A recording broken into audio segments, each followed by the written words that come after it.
There was a girl named Bella Sykes who was 16 years old. Her family had raised her in a loving, positive atmosphere and always encouraged her to care about others.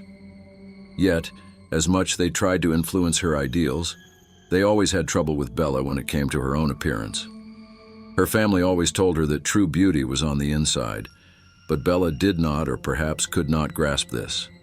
Ever since she was young, she spent countless hours styling her hair, trying on different clothes, and worrying about her appearance. Bella always got compliments on were her eyes, which were a deep, piercing blue.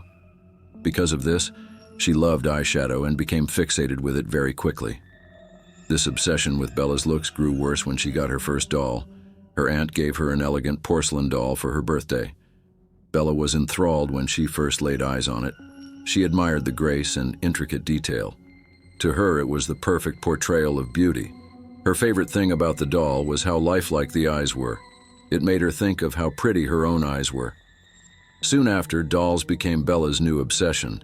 Mrs. Sykes would often find her daughter dressing like a doll and putting on makeup to look like one. She became so worried about the obsession that she began taking away clothing and makeup in hopes that it would stop her daughter's excessive behavior. Unfortunately, this was to no avail. Bella's mother finally had enough and told her that if she didn't stop obsessing over her appearance, that she'd throw all the dolls away. Bella promised to stop with tear-stricken eyes, but soon continued the behavior as if it was impossible to stop. At her wit's end, Mrs. Sykes ransacked her daughter's room and threw away all the dolls and makeup into the dumpster. This devastated Bella to no end. She screamed and cried for hours in total disbelief that all of her favorite beautiful things were being taken away. She even stopped talking and was sent to a psychiatrist for help. This endeavor also proved fruitless. One day, Bella disappeared on her way home from school. After checking the most logical places to find her, Bella's parents knew something was very wrong. Kidnapping was immediately investigated. Bella's cell phone was found in her locker at school, which was quite strange as she never went anywhere without it. The only clue they had was a phone call Bella made that morning. This call was to a world-renowned doll maker by the name of Samuel Black. Upon hearing the name, Bella's mother immediately remembered that her daughter asked if she could buy a Samuel Black doll. This was immediately denied due to Bella's obsession and the exuberant price range of the dolls. After the police spoke to Mr. Black, they found that Bella contacted him personally about purchasing one of his dolls. This was both perplexing and disconcerting to Mr. Black because his number was not publicly listed. Bella was upset at Mr. Black's rejection, offering to do whatever it took to get one of his dolls. Seeing that something was not right with Bella, Mr. Black abruptly ended the call after more of Bella's unending pleas. The authorities checked into Mr. Black, but there was nothing suspicious, and he was quickly ruled out. He was especially forthcoming with the authorities and vowed to alert them should Bella ever contact him again. The media quickly picked up the story, and it was soon all over the news. While it was nice to think that more people could help her find Bella, her mother became very stressed from all the attention. She was glad when things finally died down around 3 months later. Despite having no leads, the one thing that helped her through was the letters of encouragement she got from the public. One day, Mrs. Sykes received an unusually large package at her door. She was not expecting one, but she reluctantly signed anyway. There was no return address, so she brushed it off as a consolatory gift from a sympathizer. After tearing off the outer package, she saw the name Samuel Black on the box. With a hint of wariness, she opened it completely. Her fears were confirmed at the sight of the life-size doll inside the box. This upset her greatly. She couldn't fathom why someone would send her a doll after everything that she'd been through with her daughter. Once she got over the initial shock, she saw in person just how detailed Mr. Black's dolls were. This one was ornately decorated, and the amount of detail was immaculate. She was awestruck at how real and eerie the doll's glass eyes were. Bella's mother was never a fan of porcelain dolls for this very reason.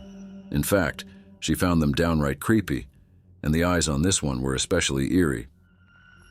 Shivering from the sight, she walked into the kitchen and phoned the doll maker's company to vent her outrage. "Hello, Samuel Black Dolls, how can I help you?" the secretary greeted her. "Yes, this is the mother of Bella Sykes. I can't believe you would let someone do this." I'm sorry, what's the problem, miss? Someone has sent me a doll from your company, which is just ludicrous. After all I've been through over Bella, I just... Oh my. I am so sorry, Mrs. Sykes. I'll look at our orders to see who sent it to you so you can file a harassment report if you'd like. Thank you. Okay, I just need your address to confirm. After checking for a moment, the secretary came back on the line with a puzzled tone. Thanks for holding, Mrs. Sykes. I'm not really sure how to tell you this, but it seems no one has ordered a doll from us that was sent to your address. What? I demand to speak to Mr. Black, then. Speak to... Oh. The solemnity of the words fell heavy on the mother's ears. You haven't heard?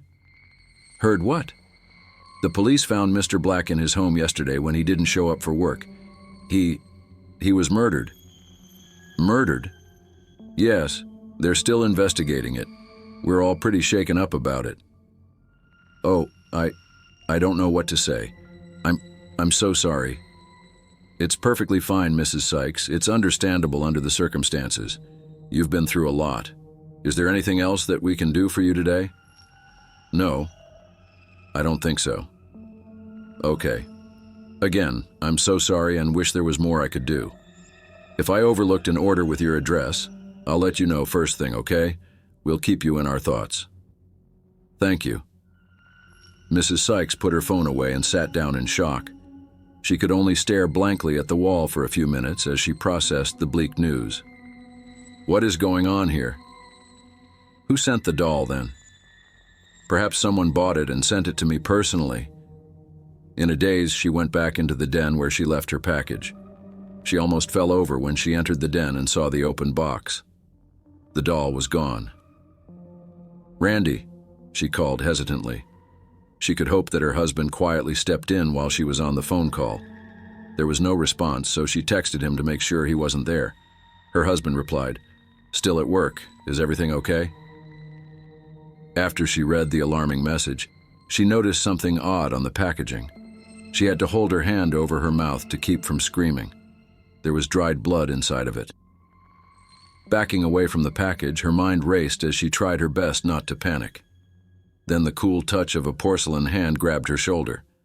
She screamed and pushed the hand off her as she ran for the front door, not daring to look behind her. Livid fear coursed through her body and quickly rose to a panic as she reached the front door. The door was chained shut. She heard a heavy clop of footsteps approaching her in the foyer, and she turned to see despite not wanting to. The life-size doll shuffled into view and stared at her in silence. Her legs seized up and she shrank against the wall, waiting for the monstrosity to end her. As the thing got closer, she saw that a trail of blood oozed out from one of the doll's pant legs. Samuel Black's blood. The white porcelain face of the doll was now more horrific than before. Its bright smile was painted on, complete with blushed cheeks. Once it came face to face with Mrs. Sykes, the thing stopped and turned its head to the side in curiosity. "What do you want?" Bella's mother screamed. "Don't you like it?" the doll thing said in a whisper. What?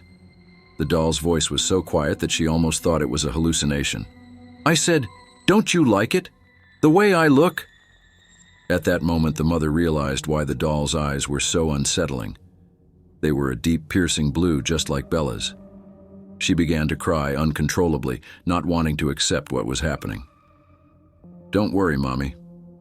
You'll get used to it.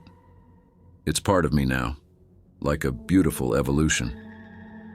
The mother continued sobbing in disbelief and shaking her head. "Don't be scared. It's just me. Don't you think I'm so pretty now? Am I just the most beautiful girl you've ever seen?"